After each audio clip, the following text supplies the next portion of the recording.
लद्दाख में एलएसी के पास भारत और चीन के बीच तनाव को लेकर दोनों देशों के विदेश मंत्रियों के बीच मॉस्को शहर में मुलाकात हुई। विदेश मंत्री एस जयशंकर और चीन के विदेश मंत्री के बीच बैठक करीब 2.5 घंटे चली। इस मुलाकात को सीमा पर दोनों देशों के बीच बढ़ते तनाव को कम करने की कवायद के तौर पर देखा जा रहा है। खबर है कि विदेश मंत्री एस जयशंकर ने सीमा पर शांति और सौहार्द बनाए रखने की जरूरत पर जोर दिया और भारत ने साफ किया कि भारतीय सेना ने यथास्थिति बदलने की कभी कोशिश नहीं की।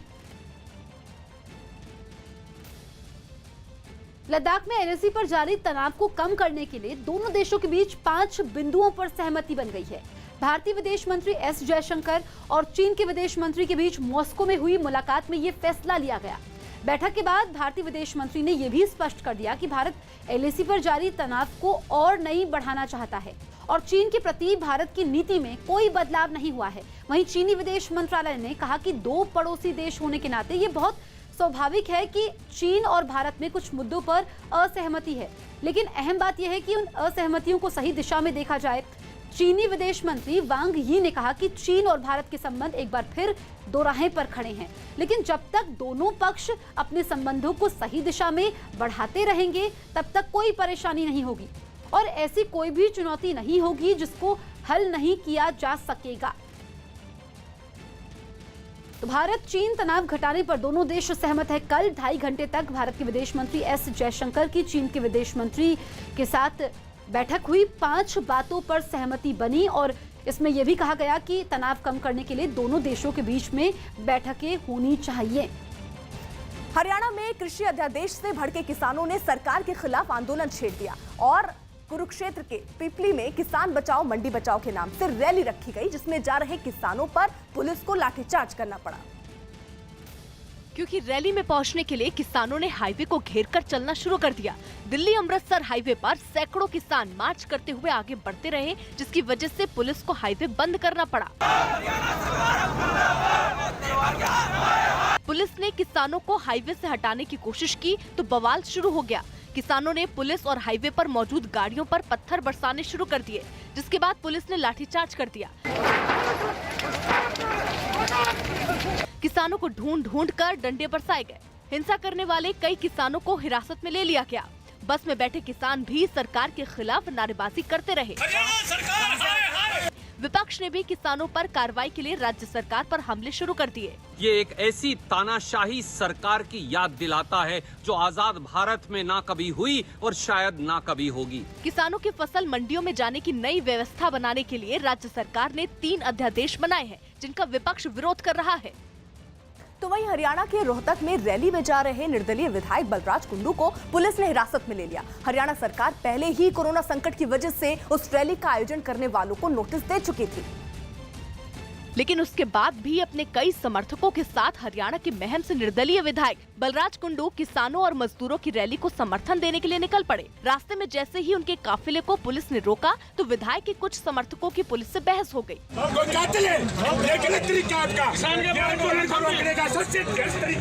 इसके बाद उनके कुछ समर्थक विधायक की गाड़ी से लटक कर खड़े हो गए, जबकि कुछ गाड़ी की छत पर चढ़ गए। पुलिस के रोके जाने के बाद भी भारी भीड़ के बीच विधायक की गाड़ी धीरे धीरे आगे बढ़ती रही। बाद में पुलिस ने सख्ती दिखाते हुए गाड़ी को रोक दिया तो विधायक का गुस्सा भी भड़क उठा। एक गरीब मजदूर की आड़ती की लड़ाई है, इसमें आप हमारी आवाज को दबा नहीं सकते। सरकारी आदेश का पालन न करने और कोरोना संकट के बीच भीड़ जुटाने के आरोपों में पुलिस ने बलराज कुंडू को हिरासत में ले लिया, लेकिन तब भी उनके तेवर में नरमी नहीं दिखी। किसान की आवाज को दबा नहीं पाएगी। विधायक के हिरासत में जाते ही उनके कई समर्थक भी पुलिस की गाड़ी में बैठ गए और उन्होंने भी खुद को पुलिस के हवाले कर दिया। गुजरात के बनासकांठा में सरकारी मदद नहीं मिलने से परेशान गौशाला संचालकों ने एक बार फिर अपनी गाय हाईवे पर छोड़ दी। गौशाला संचालकों की मांग है कि सरकार अप्रैल और मई की तरह ही इस समय भी 25 रुपए के हिसाब से गायों की देखरेख के लिए सहायता करे, लेकिन अब तक उन्हें मदद नहीं मिली है, जिससे नाराज होकर गौशाला संचालकों ने अपनी गायें हाईवे पर छोड़ दी। हजारों की संख्या में ये गायें जैसे ही हाईवे पर पहुंची, वहां जाम लग गया। जिस ओर नजर गई वहां आराम से गायें घूमती दिखी, जिनके पीछे ट्रक और दूसरी गाड़ियों की लंबी लाइन लग गई। 2 दिन पहले भी बनासकांठा में गौशाला संचालकों ने ऐसा ही काम किया था। यही वजह रही कि गौशालाओं के बाहर पुलिस का पहरा भी लगा दिया गया। लेकिन गायों की देखरेख के लिए परेशान गौशाला संचालकों ने गाय छोड़ो आंदोलन जारी रखा।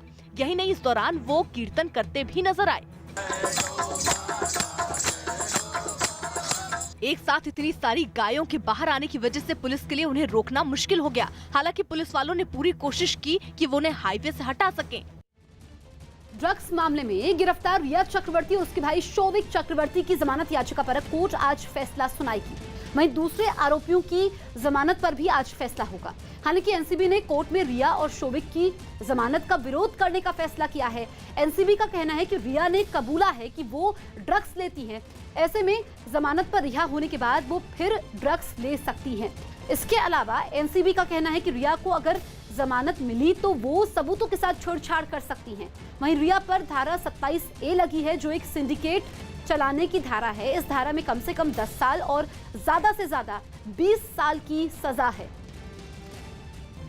ड्रग्स केस में एनसीबी की गिरफ्तारी में आ चुकी रिया चक्रवर्ती और उनके भाई शौविक चक्रवर्ती को लेकर लगातार नई बातें सामने आ रही हैं। न्यूज़ 18 की जानकारी के मुताबिक एनसीबी को दिए अपने बयान में शौविक ने माना कि वो सुशांत के लिए ड्रग्स सप्लाई करता था, जिसका पेमेंट उनकी बहन रिया सुशांत के ही क्रेडिट कार्ड से करती थी। उसने ये भी बताया कि सुशांत के घर लॉकडाउन से पहले और बाद में भी कई तरह के ड्रग्स की सप्लाई हुई थी।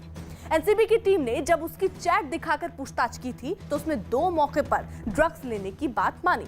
शौविक ने ड्रग्स को लेकर बासित और रिया के साथ उसकी व्हाट्सएप चैट की भी बात को सही बताया और अपने बयान में दावा किया कि इसी साल 16 मार्च को रिया ने उसे बताया कि सुशांत दिन में 2 से 5 बार ड्रग्स लेता है। लेबनान की राजधानी बेरूत के जिस बंदरगाह पर करीब 1 महीने पहले जोरदार धमाका हुआ था, वहां अचानक भीषण आग लगने से लोगों में दहशत फैल गई। उस धमाके के बाद वहां बंदरगाह और शहर से अब तक मलबा हटाने का काम चल रहा है। लेकिन बंदरगाह पर लगी आग ने वहां के लोगों को एक बार फिर उस धमाके की याद दिलाते हुए डरा दिया। हादसे के वक्त जो लोग बंदरगाह पर काम कर रहे थे वो अपनी जान बचाने के लिए इधर उधर भागने लग गए।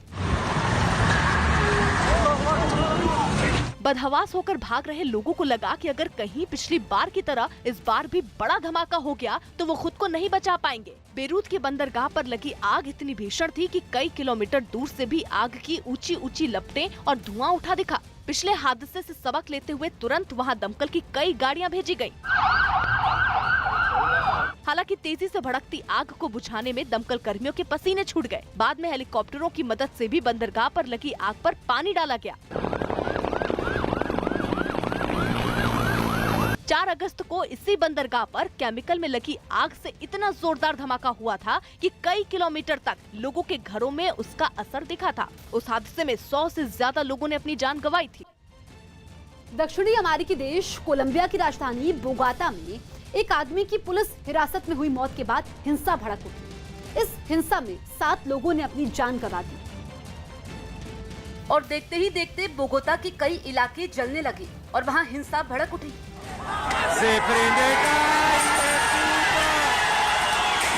बड़े पैमाने पर हुई हिंसा से राजधानी बोगोता दहल उठी। सामने आई एक वीडियो में उग्र भीड़ पुलिस पर हमला करती हुई दिखाई दी।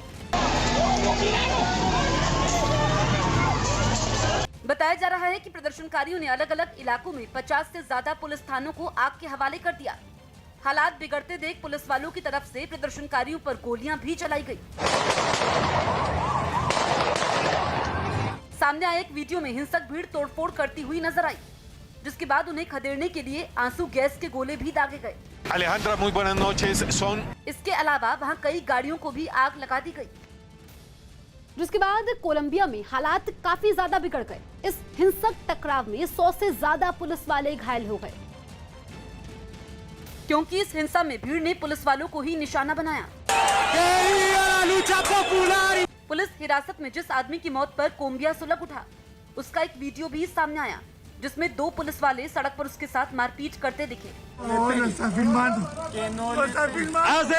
आरोप है कि उसके सिर में बंदूक से कई बार वार किए गए। बोगोता पुलिस ने इस घटना पर सफाई देते हुए बताया कि जिस आदमी की मौत हुई उसे कोरोना से जुड़े नियमों का उल्लंघन करने पर गिरफ्तार किया गया था। बोगोता में भड़के दंगों के बाद वहां भारी संख्या में पुलिस बल की तैनाती कर दी गई। मुंबई के पाली हिल्स में बने कंगना रनौत के दफ्तर को देखने खुद कंगना रनौत पहुंची। ये वही दफ्तर है जिसे बीएमसी ने एक दिन पहले अवैध निर्माण बताकर बुरी तरह तोड़ दिया था। और बीएमसी की कार्रवाई पर मचे हंगामे के बीच कंगना रनौत खुद अपना वो दफ्तर देखने के लिए पहुंची। कंगना के आने से पहले ही मुंबई पुलिस ने सुरक्षा के इंतजाम कर दिए थे। कंगना ने गाड़ी से उतरकर मीडिया कर्मियों की तरफ हाथ हिलाया और सीधा दफ्तर के अंदर चली गई। बीएमसी की कार्रवाई के बाद कंगना का दफ्तर किसी भूत बंगले जैसा हो चुका है। हर तरफ धूल और मलबा। मणिकर्णिका फिल्म के आने से पहले ये दफ्तर बेहद करीने से बनाया और सजाया गया था, लेकिन अब दफ्तर का फर्नीचर तक मलबे में दबा है। धूल, ईंट और पत्थर इस कदर बिखरे पड़े हैं कि घर में चलते हुए सावधानी बरतने की जरूरत है। कंगना काफी देर तक घर में ही रही और अपने स्टाफ के साथ घर की हालत पर बात करती रही। अपने दफ्तर का ऐसा हाल देखकर कंगना भावुक भी दिखी, लेकिन मीडिया को उन्होंने कोई बयान नहीं दिया। दिल्ली के पास नोएडा में एक रिटायर्ड दारोगा के बेटे की हत्या का वीडियो सामने आया और इस मामले में पुलिस ने 2 आरोपियों को भी गिरफ्तार कर लिया, जिन्होंने दिन दहाड़े इस वारदात को अंजाम दिया। सामने आए वीडियो में दिखा कि एक बदमाश ने दारोगा के बेटे पर उस वक्त हमला किया जब वो एक दुकान के सामने खड़ा था। तभी पीछे से उसके 2 और दोस्त भी वहां पहुंचे, जिन्हें देखकर दारोगा का बेटा भागने लगा, जिसके बाद दोनों ने दौड़कर उसका पीछा किया और उसे जमीन पर गिराकर उस पर ताबड़तोड़ हमले किए। इस दौरान उस पर चाकू से भी कई वार किए गए। तस्वीरों में दिखा वहां आसपास कई लोग भी खड़े थे, लेकिन किसी ने भी बीच बचाव करने की हिम्मत नहीं जुटाई। इस मामले में 2 आरोपियों को पुलिस ने गिरफ्तार किया, जिनकी जानकारी नोएडा पुलिस ने न्यूज़ 18 की टीम को दी। हत्या के इस मामले पर समाजवादी पार्टी ने योगी सरकार को आड़े हाथ लिया। उत्तर प्रदेश के अंदर में कानून व्यवस्था नाम की कोई चीज नहीं है, कभी कोई किसी को मार सकता है। हरियाणा के पलवल में ठगी के एक गिरोह पर पुलिस का शिकंजा कस गया। हरियाणा के पलवल में पुलिस ने फर्जी बैंक खातों के नाम पर लोगों को ठगने वाले गिरोह के 5 लोगों को गिरफ्तार कर लिया। आरोप है कि ये लोग बंद पड़े मोबाइल फोन के सिम कार्ड चालू करवाकर बैंकों में फर्जी खाते खुलवाते थे और लोगों को इन खातों के जरिए निशाना बनाते थे। चुनाव से पहले वेतन समेत कई मांगों के मुद्दे पर पटना नगर निगम के 8000 कर्मचारी अनिश्चितकालीन हड़ताल पर चले गए और राज्य की नीतीश सरकार पर धोखा देने का आरोप मढ़ दिया। राजस्थान बाल अधिकार संरक्षण आयोग की अध्यक्ष संगीता बेनीवाल ने मोबाइल फोन पर जान से मारने की धमकी मिलने का आरोप लगाया, जिसके बाद उन्होंने जोधपुर में इसके खिलाफ पुलिस में शिकायत दर्ज करवा दी। इन धमकियों से मैं डरने वाली नहीं हूँ। आयोग विधि सम्मत कोई बात होती है तो उसके लिए हमेशा तैयार और रहेगा भी। मध्य प्रदेश के खंडवा में वन मंत्री विजय शाह के कार्यक्रम में कोरोना से बचाव के नियमों की जमकर धज्जियां उड़ाई गई। बैलगाड़ी में लोगों के बीच पहुंचे मंत्री विजय शाह खुद बिना मास्क के नजर आए। पटना में रिजल्ट जारी करने की मांग कर रहे बिहार पब्लिक सर्विस कमीशन के उम्मीदवारों को पुलिस ने खदेड़ दिया। पिछले 4 साल से इन लोगों का रिजल्ट रुका हुआ है और अपने रिजल्ट को जारी करने की मांग करते हुए सभी प्रदर्शनकारी सीएम आवास की ओर बढ़े, लेकिन उससे पहले ही पुलिस ने उन्हें रोक दिया और आगे बढ़ रहे सभी प्रदर्शनकारियों को वहां से खदेड़ दिया। कुछ देर के लिए वहां अफरा तफरी का माहौल बन गया, लेकिन पुलिस के डर से सभी प्रदर्शनकारी भाग खड़े हुए। इसके पहले बिहार पब्लिक सर्विस कमीशन के इन उम्मीदवारों ने 4 साल से रुके रिजल्ट को घोषित करने की मांग पर शांत तरीके से प्रदर्शन किया। प्रदर्शन में शामिल लोगों ने कुछ पोस्टर भी लिए हुए थे, जिन पर सरकार से गुहार लगाने के स्लोगन लिखे नजर आए। हम लोग का उद्देश्य था कि हमें रिजल्ट के लिए सीएम ऑफिस के पास जाना है और उनसे मिलना है। प्रदर्शनकारियों ने बताया कि अगर जल्दी ही उनका रिजल्ट घोषित नहीं किया गया तो वो आत्मघाती कदम भी उठा सकते हैं।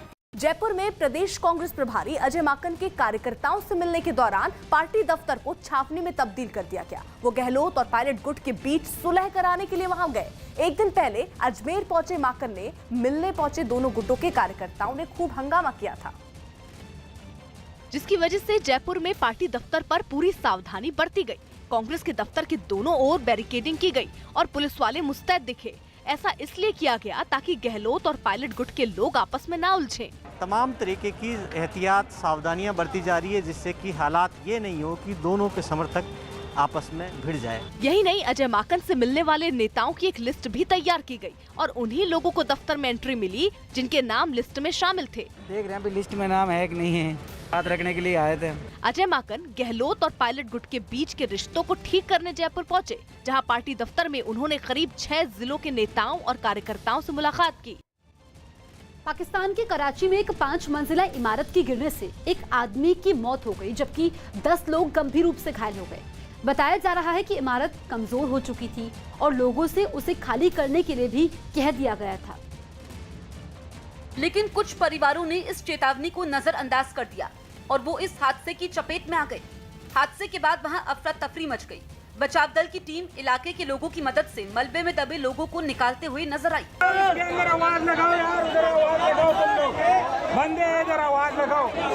वहां से सामने आई एक तस्वीर में मलबे में दबे एक बच्चे को भी निकालते हुए देखा गया।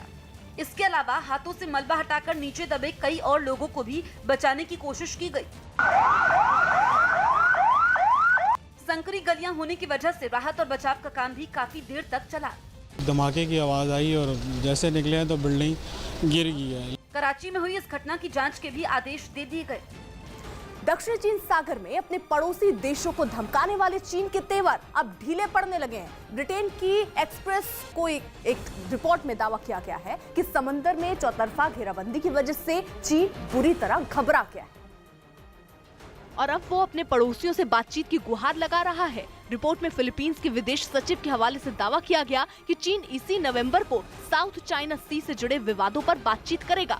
बताया गया कि वियतनाम में इसी नवंबर में आसियान यानी दक्षिण पूर्वी एशियाई देशों के संगठनों की बैठक होनी है, जिसमें चीन इन देशों के साथ समुद्री सीमा विवाद पर बातचीत करेगा। आसियान में वियतनाम, फिलीपींस, इंडोनेशिया और थाईलैंड समेत 10 देश शामिल हैं, लेकिन इनमें ज्यादातर के साथ चीन के झगड़े हैं। दादागिरी पर उतारू चीन पूरे दक्षिणी चीन सागर को अपना बताता है। यही नहीं, उसने वहां कई आर्टिफिशियल द्वीप और सैनिक अड्डे भी बना लिए हैं। लेकिन लद्दाख में भारत से उलझने के बाद जिस तरह चीन की चौतरफा घेराबंदी की गई, वो भी खासकर साउथ चाइना सी में, उससे चीन के तेवर ढीले पड़ गए। यही वजह रही कि कभी पड़ोसियों को जंग की धमकी देने वाला चीन अब उनसे बातचीत की अपील करने लगा है। 2017 में उत्तर कोरिया के ताबड़तोड़ मिसाइल टेस्ट की वजह से अमेरिका बुरी तरह डर गया था। अमेरिका को लगने लगा था कि किसी भी वक्त किम जोंग उन अमेरिका पर मिसाइल दाग सकते हैं। ये बात अमेरिकी पत्रकार बॉब वुडवर्ड ने अपनी एक किताब में लिखी है, जिसके कुछ हिस्से ही अभी मीडिया में आए हैं। किताब में दावा किया गया कि किम जोंग उन की मिसाइलों से व्हाइट हाउस में हड़कंप मचा हुआ है। उस वक्त डोनाल्ड ट्रंप के सचिव रहे जिम मैटिस बेचैनी की नींद सोते थे। मैटिस के बारे में तो यहाँ तक लिखा है कि वो रात को सोते वक्त भी कपड़े नहीं बदलते थे, क्योंकि किसी भी पल उत्तर कोरिया की मिसाइल गिरने का खतरा था। उत्तर कोरिया ने करीब 2 दर्जन मिसाइलों का परीक्षण किया था और इनमें बड़ी संख्या में इंटरकॉन्टिनेंटल बैलिस्टिक मिसाइल थी, यानी ऐसी मिसाइल जो अमेरिका के किसी भी शहर को निशाना बनाने लायक हो। उत्तर कोरिया के पास 30 से ज्यादा परमाणु बम होने का भी अनुमान है। ये वही दौर था जब ट्रंप ने किम जोंग उन को लिटिल रॉकेट मैन कहना शुरू कर दिया था। ट्रंप और किम के बीच जुबानी जंग तेज हो रही थी और किम की बढ़ती ताकत से अमेरिका की बेचैनी बढ़ रही थी। अमेरिकी पत्रकार की किताब का नाम रेज है, जो 15 सितंबर को बाजार में आएगी। पूर्वी प्रशांत महासागर में ड्रग्स तस्करों की नाव का एक चौंका देने वाला वीडियो सामने आया, जिसमें अमेरिकी कोस्ट गार्ड की टीम ड्रग्स तस्करों का पीछा करती नजर आई। समंदर में ड्रग्स तस्करों की धरपकड़ का ये वीडियो 3 सितंबर का बताया जा रहा है, जिसे अमेरिका की कोस्ट गार्ड की तरफ से जारी किया गया, जिसमें एक नाव पर कुछ लोग बैठे दिखे। गश्त पर निकली कोस्ट गार्ड की टीम की नाव पर नजर पड़ी तो उन्होंने उसका पीछा करना शुरू कर दिया। कुछ ही देर में 2 टीमें ड्रग्स तस्करों के पीछे लग गई। एक जवान छलांग लगाकर आरोपियों की नाव पर कूदता हुआ भी दिखाई दिया। 3 सितंबर को हुई इस घटना में काफी कोशिश के बाद सभी ड्रग्स तस्करों को गिरफ्तार कर लिया गया। केंद्र ने सभी राज्यों से लोगों की कोरोना जांच तेज करने की अपील की। केंद्रीय स्वास्थ्य मंत्रालय ने अपील की कि अगर कोरोना जांच करवाने वाले किसी भी शख्स का रैपिड एंटीजन टेस्ट नेगेटिव आता है, लेकिन उसमें लक्षण है, तो राज्य सरकार उसका RT-PCR टेस्ट करवाए, क्योंकि बताया गया कि कई राज्यों में रैपिड एंटीजन टेस्ट की रिपोर्ट नेगेटिव आने के बाद लोगों का RT-PCR टेस्ट नहीं करवाया जा रहा है, जबकि ICMR के दिशा निर्देशों में ये साफ है कि कोरोना के लक्षण वाले लोगों के रैपिड टेस्ट की रिपोर्ट नेगेटिव आने पर RT-PCR टेस्ट जरूरी है। ऐसा इसलिए भी ताकि कोरोना को फैलने से रोका जा सके। दक्षिण अमेरिकी देश अर्जेंटीना के ब्यूनस आयर्स राज्य में वेतन और सुविधाएं बढ़ाने की मांग पर पुलिस वालों का प्रदर्शन चौथे दिन भी जारी रहा। इन पुलिस वालों ने सरकार से अपने वेतन में 56% की बढ़ोतरी की मांग की और इसके लिए सड़क पर उतरकर प्रदर्शन शुरू कर दिया। सामने आई कुछ तस्वीरों में सैकड़ों पुलिसकर्मी एक साथ जमा होकर नारेबाजी करते नजर आए, जिसमें रिटायर हो चुके कर्मचारी और कई महिला पुलिसकर्मी भी शामिल दिखी। प्रदर्शन कर रहे पुलिस वाले अपने हाथों में झंडे और वेतन बढ़ाने की मांग के नारे लिखे पोस्टर भी पकड़े दिखे। प्रदर्शन में शामिल एक पुलिस वाला तो अपना विरोध जताने के लिए एक टावर पर चढ़ गया और वहां से कूदकर आत्महत्या करने की धमकी देने लगा। हालांकि बाद में उसे उसके साथी पुलिस वाले ने टावर से उतार लिया। पुलिस वाले ने आरोप लगाया कि कोरोना संकट के दौरान उन्हें सैनिटाइजर जैसी चीजों का खर्च भी खुद उठाना पड़ा और जो पुलिस वाले बीमार हुए उनके इलाज का भी ढंग से इंतजाम नहीं किया गया। वेतन बढ़ाने की मांग के लिए सड़क पर उतरे ये पुलिस वाले राष्ट्रपति के निवास तक पहुंच गए, जहां उन्होंने झंडे लहराकर और ड्रम बजाकर अपना विरोध जताया। हालांकि पुलिस वालों के प्रदर्शन पर वहां के राष्ट्रपति ने सफाई दी, लेकिन पुलिस कर्मियों ने अपनी मांगे पूरी होने तक प्रदर्शन जारी रखने की चेतावनी दी। पश्चिम बंगाल के आसनसोल से एक चौंकाने वाला वीडियो सामने आया, जिसमें गुस्साई भीड़ 4 महिलाओं के साथ मारपीट करती दिखाई दी।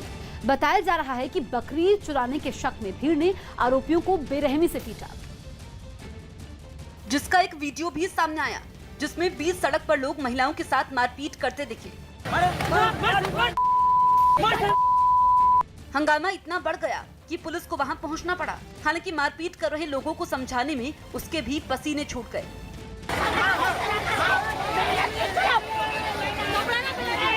इस हंगामे की वजह से वहां जैम भी लग गया।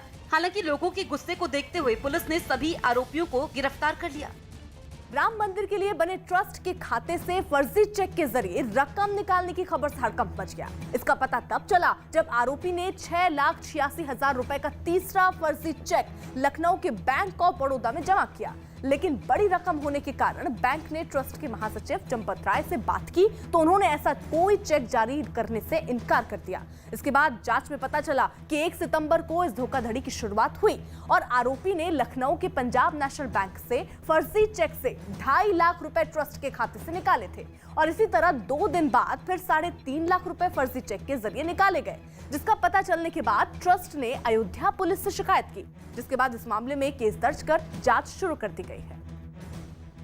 हो सकता है बड़ा रैकेट भी हो, इसकी जांच गहनता से की जाएगी, जो सामने आएगा प्रकट में आएगा उसके खिलाफ कार्रवाई की जाएगी। यूरोप के देश ग्रीस के लेस्बोस के एक शरणार्थी कैंप में दोबारा आग लग गई। इस शरणार्थी कैंप में एक दिन पहले ही भीषण आग लगी थी, जिसके बाद हालात काबू आने से पहले ही वहां दोबारा आग लग गई और शरणार्थी कैंप के बचे हुए हिस्से भीषण लपटों में घिर गए। सामने आई कुछ तस्वीरों में आग लगने के बाद कैंप में मौजूद लोग अपना जरूरी सामान समेटकर कैंप से बाहर निकलते दिखाई दिए। कैंप से जुड़े अधिकारियों ने आरोप लगाया कि शरणार्थी कैंप में एक दिन पहले लगी आग वहां रह रहे शरणार्थियों ने ही लगाई, जो कोरोना की वजह से शरणार्थी कैंप में सख्ती लगाने से नाराज थे। हालांकि इस आग की वजह से शरणार्थी कैंप का काफी हिस्सा जलकर बर्बाद हो गया और हजारों लोग सड़क पर आ गए। सीमा पर जारी तनाव के बीच रूस में भारत और चीन के विदेश मंत्रियों की बैठक में 5 बिंदुओं पर सहमति बन गई, जिसे काफी अहम माना जा रहा है।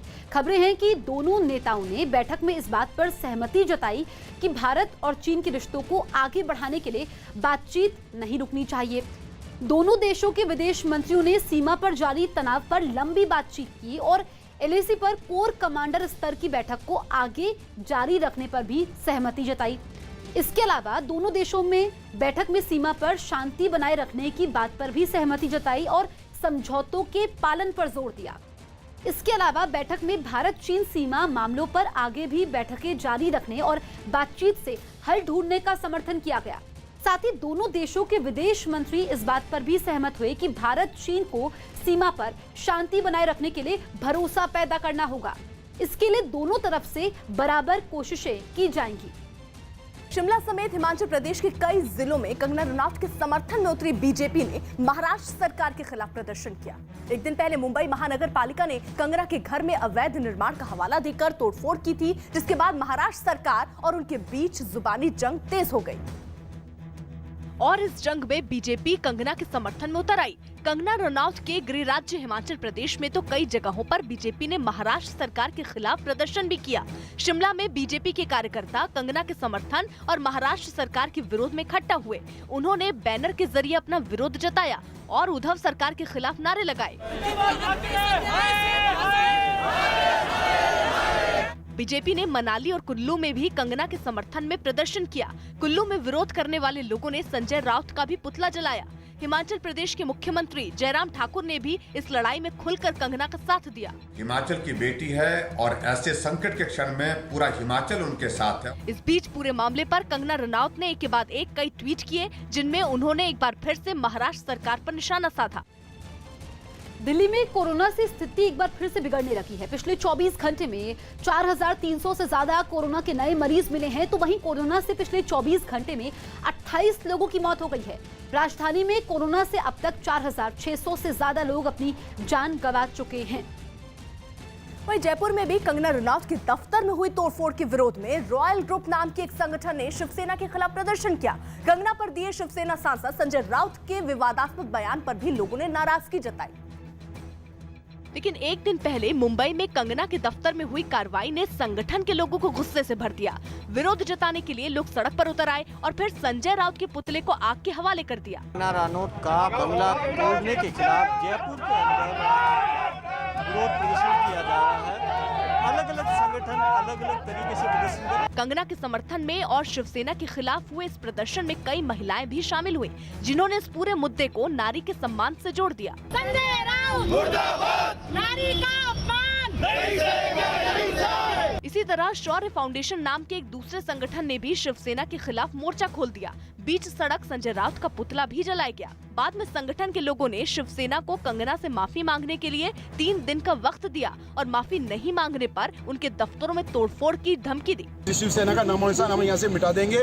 हर उसके कार्यालयों पे तोड़फोड़ की जाएगी, विरोध की जाएगी। शिवसेना के विरोध में दोनों संगठनों ने काफी देर तक सड़क पर हंगामा किया, लेकिन इस दौरान प्रदर्शन कर रहे लोग कोरोना से बचने के लिए बनाए गए सबसे जरूरी नियम सोशल डिस्टेंसिंग का पालन करना भूल गए। लोकसभा स्पीकर ने मॉनसून सत्र की तैयारियों का जायजा लिया। लोकसभा स्पीकर ओम बिरला ने साफ किया कि इस बार सदन में शून्यकाल सिर्फ आधे घंटे का होगा और बाकी सवालों का जवाब सिर्फ लिखित दिया जाएगा। इसके अलावा कोरोना खतरे की वजह से सांसदों को अपना स्टाफ संसद ले जाने की इजाजत नहीं होगी, जबकि मंत्री भी सिर्फ एक ही कर्मचारी को ले जा पाएंगे। कैंसर के इलाज के बीच संजय दत्त ने फिल्म शमशेरा का 2 दिन का काम 1 दिन में ही पूरा कर लिया। इसके साथ ही अब फिल्म में उनके हिस्से की शूटिंग खत्म हो गई। यूपी की मथुरा पुलिस ने पिछले 37 साल से फरार एक इनामी बदमाश को आखिरकार पकड़ लिया। इस बदमाश पर 1983 में चोरी का आरोप लगा था, लेकिन तब पुलिस उसे पकड़ नहीं पाई थी। 20,000 का इनामिया भी है। 37 साल बाद उसको अरेस्ट करके गोवर्धन पुलिस द्वारा जेल भेजा जा रहा है। बीजेपी अध्यक्ष जेपी नड्डा शुक्रवार को 2 दिन के बिहार दौरे पर जाएंगे और पार्टी की चुनावी तैयारियों का जायजा लेंगे। इसके अलावा उनकी बिहार के सीएम नीतीश कुमार से भी मुलाकात हो सकती है। बिहार में अक्टूबर-नवंबर में विधानसभा चुनाव हो सकते हैं। दिल्ली के पास हरियाणा के फरीदाबाद से पुलिस ने एक गाड़ी चोरी करने वाले गिरोह का पर्दाफाश किया। पुलिस ने चुराई गई गाड़ियों को दूसरे राज्यों में बेचने वाले गिरोह के 2 आरोपियों को पकड़ लिया। पुलिस को इन आरोपियों के पास से एनआईए का फर्जी आईडी कार्ड भी मिला है। कोरोना संकट के बीच गुजरात के वडोदरा में पार्क और गार्डन खुलने का लोगों ने जमकर जश्न मनाया। कोरोना की वजह से देश भर में किए गए पहले लॉकडाउन के बाद से ही वहां के सभी पार्क और गार्डन बंद थे, लेकिन जब ये खुले तो लोगों ने इसका पटाखे फोड़कर जश्न मनाया। करीब 5 महीने बाद पार्क और गार्डन के खुलने पर लोग खुद को रोक नहीं सके और उन्होंने जमकर अपनी खुशी जाहिर की। पार्कों के खुलते ही लोगों ने वहां पहुंचना शुरू कर दिया। कोई पार्क में टहलता दिखा तो कोई बेंच पर बैठकर खुली हवा का लुत्फ लेता नजर आया, जबकि कोई खुद को फिट रखने के लिए कसरत करने में मशगूल रहा। Now we are feeling that we are in the heaven. आज ऐसा लग रहा है और बहुत खुश है। करीब 5 महीने बाद पार्क और गार्डन खुलने पर लोग काफी खुश दिखे। देश भर में अनलॉक शुरू होने के बाद से ही धीरे धीरे कई सार्वजनिक जगहें खुल गईं, लेकिन वहां के पार्क और गार्डन बंद रहे, जिन्हें खोलने की लोग काफी वक्त से मांग कर रहे थे। अमेरिका के कैलिफोर्निया के जंगलों में पिछले कई दिनों से लगी भीषण आग की वजह से आसमान में धुएं की चादर फैल गई। खबर है कि आग लाखों एकड़ में फैल चुकी है और उससे उठने वाले धुएं की वजह से कई शहरों में अंधेरा छा गया। धुएं में कई इमारतें ढक गईं, तो दिन में भी गाड़ियों की हेडलाइट ऑन करनी पड़ी। भीषण आग के असर से सब कुछ पीला नजर आने लगा और इससे प्रदूषण भी खतरनाक स्तर तक बढ़ गया। ऐसे माहौल को देखकर लोगों को भी अपने स्वास्थ्य की भारी चिंता होने लगी। कई इलाकों में धुएं की ऐसी ही चादर देखने को मिली। बताया गया जंगल में लगी भीषण आग को बुझाने में 14,000 से ज्यादा दमकल की गाड़ियां जुटी हैं। बीजेपी ने ममता बनर्जी को हिंदू विरोधी बताया। पश्चिम बंगाल में अगले साल होने वाले विधानसभा चुनाव की तैयारियों में जुटी बीजेपी के अध्यक्ष जेपी नड्डा ने ममता बनर्जी को हिंदू विरोधी बताकर निशाना साधा। वोट बैंक की राजनीति की जाती हो और एंटी हिंदू माइंडसेट खड़ा किया जाता है, ये है ममता दीदी की राजनीति पश्चिम बंगाल में। इस हमले पर टीएमसी ने पलटवार करते हुए बीजेपी पर धर्म की राजनीति करने का आरोप लगाया। वो एक धर्म को लेकर चुनाव में जीतने चाहते हैं। हरियाणा के मुख्यमंत्री मनोहर लाल खट्टर कोरोना से ठीक हो गए, जिसके बाद उन्हें गुरुग्राम के मेदांता अस्पताल से छुट्टी मिल गई। हालांकि अगले 2 दिन तक उन्हें डॉक्टरों की निगरानी में रखा जाएगा। यूपी सरकार भ्रष्टाचार के आरोप में फंसे आईपीएस अधिकारी अभिषेक दीक्षित और मणिलाल पाटीदार की संपत्ति की जांच करवाएगी। इससे पहले योगी सरकार ने इन दोनों अधिकारियों को सस्पेंड कर दिया था। अभिषेक दीक्षित प्रयागराज में एसएसपी और मणिलाल पाटीदार महोबा में एसपी के पद पर नियुक्त थे। यूपी के सहारनपुर में एक महिला ने अपने पति पर 3 तलाक देने का इल्जाम लगाया। इतना ही नहीं, इस महिला ने अपने ससुराल वालों पर दहेज के लिए परेशान करने का भी आरोप लगाया। मुझे तलाक दी गई है जी, जबरदस्ती से मेरे घर पर आके मुझे तलाक दी है। टीवी अभिनेत्री सारा खान कोरोना पॉजिटिव पाई गई, जिसके बाद उन्होंने खुद को घर पर क्वारंटीन कर लिया। बेरोजगारी के मुद्दे पर समाजवादी पार्टी ने उत्तर प्रदेश के कई शहरों में कैंडल मार्च निकालकर राज्य सरकार को घेरने की कोशिश की। प्रयागराज में तो योगी आदित्यनाथ सरकार का विरोध जताने के लिए पार्टी के कार्यकर्ता सड़क पर उतर आए और इलाहाबाद यूनिवर्सिटी के छात्र संघ भवन पर जमा होकर बेरोजगारी के मुद्दे पर प्रदर्शन करने लगे। कुछ लोग बैनर और पोस्टर लिए दिखे तो कई लोग मशाल लेकर हंगामा करते नजर आए। इस बीच वहां पुलिस पहुंच गई। पहले तो अधिकारियों ने उन्हें कोरोना की वजह से एक जगह जमा ना होने की अपील की। जब वो नहीं माने तो पुलिस वालों ने उन्हें जबरदस्ती हटाना शुरू किया, जिसके बाद प्रदर्शन कर रहे लोग पुलिस वालों से उलझ गए। किसी तरह पुलिस ने प्रदर्शनकारियों को छात्र संघ भवन से तो हटा दिया, लेकिन वहां से हटने के बाद सारे लोग बीच सड़क धरने पर बैठ गए।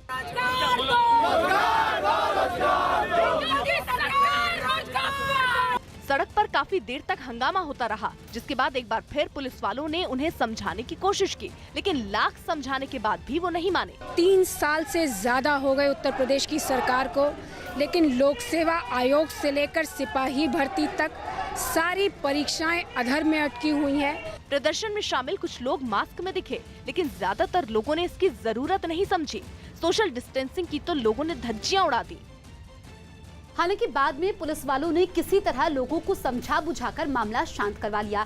सिर्फ प्रयागराज ही नहीं बल्कि महोबा में भी समाजवादी पार्टी के कार्यकर्ताओं ने बेरोजगारी के मुद्दे पर सरकार के खिलाफ प्रदर्शन किया और विरोध जताने के लिए शहर में कैंडल मार्च निकाला। प्रदर्शन में शामिल कई लोग पार्टी का झंडा लिए दिखे तो कुछ लोग हाथों में पर्चे लिए नजर आए, जिन पर राज्य सरकार के खिलाफ नारे लिखे थे। बाद में शहर के एक चौराहे पर जमा होकर उन्होंने नारेबाजी भी की। समाजवादी पार्टी के अलावा बेरोजगारी के मुद्दे पर कांग्रेस ने भी झांसी में कैंडल मार्च निकालकर राज्य की योगी और केंद्र की मोदी सरकार को घेरने की कोशिश की। जिस सरकार ने 2 करोड़ रोजगार देने की बात की थी, आज वो सरकार लगातार रोजगार के नाम पर नौजवानों को छलने और ठगने का काम कर रही है। प्रदर्शन में शामिल कांग्रेस के कार्यकर्ता कोरोना से बचने के लिए मास्क तो पहने दिखे, लेकिन उनके बीच सोशल डिस्टेंसिंग नजर नहीं आई। मैक्सिको में अमेरिका को पानी देने के खिलाफ हिंसक प्रदर्शन शुरू हो गया। करीब 75 साल पुराने एक समझौते के तहत मैक्सिको अपनी नदियों के पानी का एक हिस्सा अमेरिका को देता है, लेकिन वहां इस समझौते का विरोध शुरू हो गया। उत्तरी मैक्सिको के चिहुआहुआ में गुस्साए लोग सड़कों पर उतर आए और प्रदर्शन शुरू कर दिया। हालात इतने बिगड़ गए कि वहां सेना को उतारना पड़ा। प्रदर्शन कर रहे लोगों की सेना से भी झड़पें हुई। हालात और न बिगड़े इसके लिए सेना को पीछे हटना पड़ा। बाद में खुद मैक्सिको के राष्ट्रपति को लोगों को समझाने के लिए सामने आना पड़ा। हालांकि इसके बावजूद वहां प्रदर्शन जारी रहा। बाद में वहां बड़ी तादाद में सेना की तैनाती की गई, तब जाकर हालात पर काबू पाया जा सका। सिखों का धर्मस्थल श्री हरमिंदर साहिब अब विदेशों से चंदा ले सकेगा। गृह मंत्रालय ने फॉरेन कंट्रीब्यूशन रेगुलेटरी एक्ट के नियम में बदलाव कर विदेशों से चंदा लेने की इजाजत दे दी, जिसके तहत अब विदेशों से भी श्रद्धालु लंगर और सेवा के लिए दान दे पाएंगे। हालांकि ये फैसला सिर्फ 5 वर्षों तक ही मान्य होगा। कुछ दिनों पहले ही श्री हरमिंदर साहिब की ओर से इसकी मंजूरी के लिए पीएमओ को आवेदन भेजा गया था, जिसे पीएमओ ने गृह मंत्रालय के पास भेजा। इसके बाद वहां से इसे हरी झंडी मिल गई, जिसकी जानकारी खुद अमित शाह ने दी। इस पर केंद्रीय मंत्री हरसिमरत कौर बादल ने ट्वीट कर उनका शुक्रिया अदा किया। बिहार में गरीबी, बेरोजगारी और भ्रष्टाचार के मुद्दे पर महागठबंधन ने एनडीए के खिलाफ कई जिलों में प्रदर्शन किया।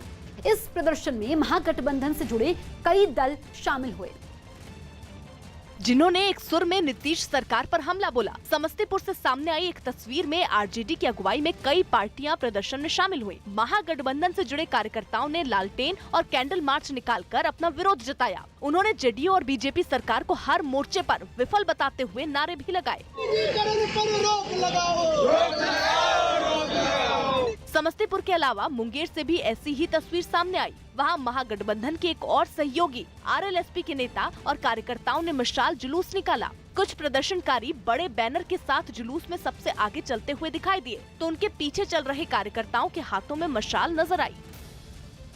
कोरोना संकट के बीच अमेरिका की रिटेल कंपनी वॉलमार्ट ने लोगों के घरों पर ड्रोन से सामान डिलीवरी करने का ट्रायल शुरू किया। फिलहाल north Caroline zero contact delivery service के पायलट प्रोजेक्ट की शुरुआत वहां हो चुकी है, जहां से सामने आए एक वीडियो में ड्रोन काम पर निकलने के लिए तैयार नजर आया। बस घर के सामान से भरा थैला उसमें रखा गया और ड्रोन आसमान में उड़ गया। कुछ किलोमीटर का सफर तय करके वो ग्राहक के घर पहुंचा और जरूरत की सभी चीजें आराम से पहुंचा दी। यानी ना बाजार जाने का झंझट और ना ही घर से बाहर निकलकर कोरोना की चपेट में आने का खतरा। दावा है कि ड्रोन से डिलीवरी सुरक्षित तो है ही, ये काफी तेज भी है। बंगाल में नीट परीक्षा की वजह से 12 सितंबर को लॉकडाउन नहीं रहेगा। पश्चिम बंगाल में 12 सितंबर यानी शनिवार को लॉकडाउन नहीं रहेगा। रविवार को मेडिकल में दाखिले के लिए होने वाली नीट परीक्षा की वजह से ये फैसला लिया गया। ममता सरकार ने छात्रों को परीक्षा सेंटर तक पहुंचने में कोई दिक्कत न हो, इसके लिए लॉकडाउन हटाने का फैसला लिया। बिहार में विधानसभा चुनाव से पहले नक्सलियों के खिलाफ विशेष अभियान चलाया गया। इसी के तहत नवादा में पुलिस ने नक्सलियों की तलाश में कई जगहों पर छापेमारी की। इस अभियान का मकसद नक्सलियों को चुनाव प्रक्रिया में रुकावट डालने से रोकना और लोगों को बेखौफ होकर वोट डालने के लिए प्रेरित करना है। ड्रग्स मामले में गिरफ्तार रिया चक्रवर्ती की जमानत याचिका पर कोर्ट शुक्रवार को फैसला सुनाएगी। एनसीबी ने 3 दिन की पूछताछ के बाद मंगलवार को रिया को गिरफ्तार किया था। नवाज शरीफ की तरफ से इस्लामाबाद हाईकोर्ट में एक याचिका दायर की गई, जिसमें शरीफ ने तबीयत खराब होने का दावा किया और लंदन से लौटकर कोर्ट में सरेंडर करने से इनकार कर दिया। बिहार की राजधानी पटना में कोरोना संकट के बीच पक्की नौकरी की मांग को लेकर नगर निगम के 8000 कर्मचारी हड़ताल पर चले गए। नगर निगम के कर्मचारियों ने राज्य की नीतीश कुमार की सरकार पर उनकी अनदेखी का आरोप लगाया और विरोध जताने के लिए नगर निगम के गेट पर ताला लगाकर उसके सामने धरने पर बैठ गए। प्रदर्शन कर रहे लोगों के पीछे एक बड़ा बैनर दिखाई दिया, जिस पर बड़े अक्षरों में अनिश्चितकालीन हड़ताल लिखा नजर आया। हड़ताल की वजह से नगर निगम के दफ्तर के ठीक बगल में सफाई में इस्तेमाल किए जाने वाली तमाम गाड़ियां भी लाइन से खड़ी दिखाई दी। पटना नगर निगम के तकरीबन 8000 दैनिक कर्मचारी हड़ताल पर चले गए हैं। तस्वीरों में भी आप साफ तौर पर देख सकते हैं, नगर निगम के ऑफिस के सामने ये कर्मचारी यहाँ पर धरने पर बैठे हैं। पक्की नौकरी की मांग को लेकर हड़ताल पर बैठे लोगों में कोरोना का खौफ नहीं दिखा। प्रदर्शन में शामिल ज्यादातर लोगों ने मास्क लगाने की जरूरत नहीं समझी। सोशल डिस्टेंसिंग की तो बात ही छोड़ दीजिए। इस दौरान नगर निगम के कर्मचारियों ने सरकार के खिलाफ नारे भी लगाए। सफाई कर्मचारियों ने राज्य सरकार पर अनदेखी का आरोप लगाया। यही नहीं, उन्होंने पक्की नौकरी की मांग पूरी नहीं होने तक हड़ताल जारी रखने की धमकी भी दी। जब तक मांग पूरी नहीं होगा जब तक हड़ताल जारी रहेगा। नगर निगम के कर्मचारियों के हड़ताल की वजह से शहर के हालात बिगड़ गए। कई इलाकों में कूड़े का अंबार लग गया। यही नहीं, पटना हाईकोर्ट के गेट के सामने भी कूड़े का